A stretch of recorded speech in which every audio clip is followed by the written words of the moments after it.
What's up, guys? Sports Guys back for episode 4, so let's go!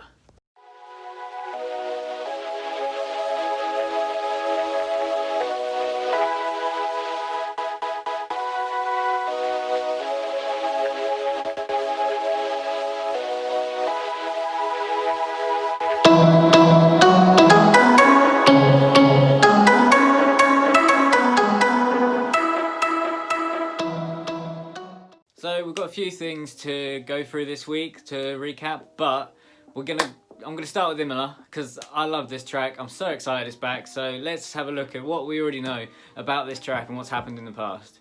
So Imola is back for the first time in 16 years, where the only driver on the current grid to race here before was, you guessed it, Kimi Raikkonen, the veteran. In Kimi's last race, he actually retired. Get a solid first part of the Grand Prix out of the way. Championship. But with all due respect to the reigning world champion, this weekend it has been about waking up the last winner of the race was this guy. Seven-time world champion Michael Schumacher says Ferrari is back and will be reckoned with. Victory for Michael Schumacher and the Ferrari team. And we've had many classic moments like this one. I'm amazed. I actually got in front of him when we were braking a little bit. Oh no, he didn't see me there. No chance. You know, you gotta either be blind or stupid to not see me, but you know, it's racing. This is perfect for Jenson Button. Schumacher and Montoya too busy watching each other. Schumacher pushes Montoya clean. But also we've had the big incidents That was like the impact this. that the car began to disintegrate. Then, every driver's nightmare.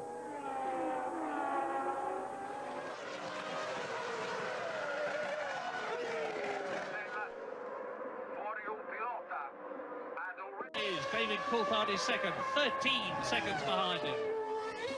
Oh, off goes Mika Häkkinen.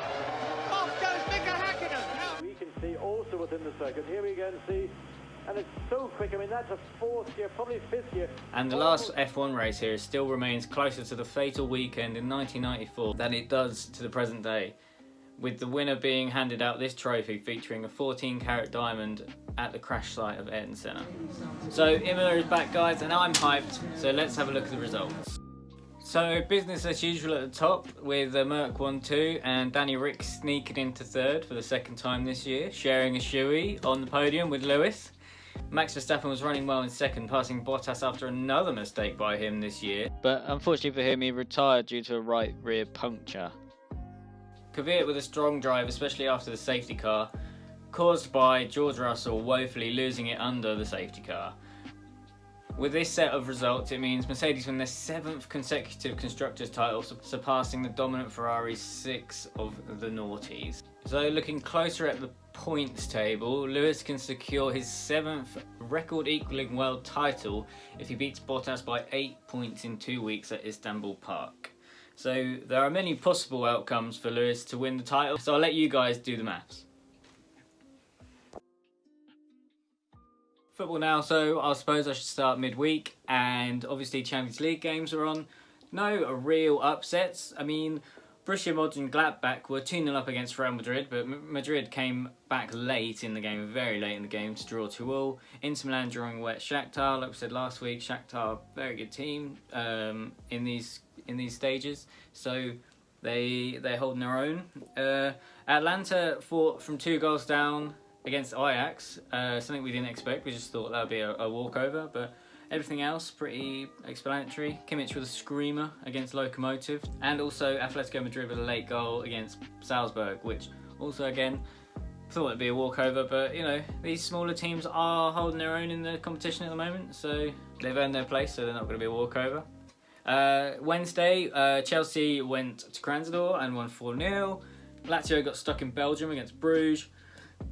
Juventus, who were without Cristiano Ronaldo because of coronavirus, you named it, and Manchester United demolishing Leipzig after those Angelino comments saying they weren't too scared of them.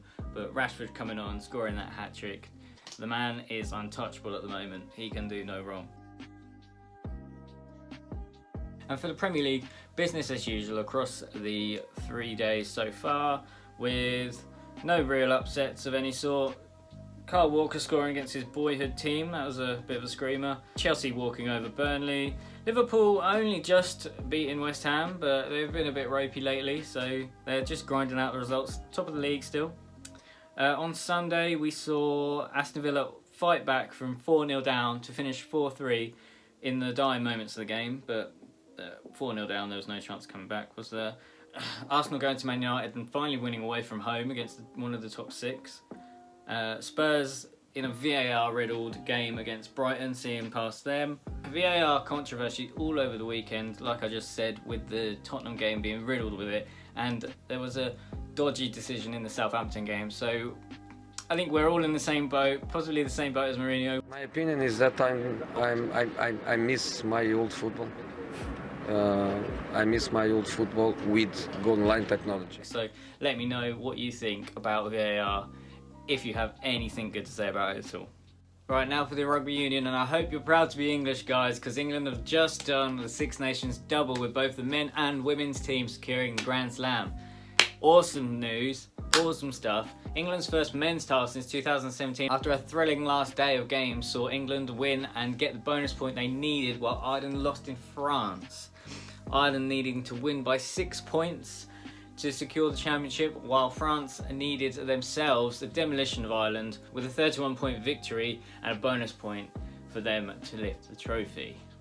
Now briefly for the MLB World Series final, where LA can celebrate furthermore with the Dodgers winning the World Series earlier this week. This is their 7th World Series and their first since 1988, so it's been a bit of a drought. After losing the final in 2017 and 2018, this will feel even sweeter. LA fans living the dream after Lakers winning the NBA Finals a few weeks ago also, so they're going to be partying no matter what. So thanks for tuning into this episode. I'm finally doing an outro, but just to tell you, I might be taking a break from the Sports Bag News Roundup because I'm not overly satisfied with my outcome of it, so I'm going to try and do some more entertaining and, you know, not have a deadline, so I can fine tune it and get out when I'm happy with it. So thanks for tuning into this and the past 4 if you have, and maybe we'll be back with the Sports Bag soon. Hopefully we will. I'll just fine tune my editing, my speed and everything, but we'll be back soon. So thank you guys, take it easy and be safe in lockdown part 2.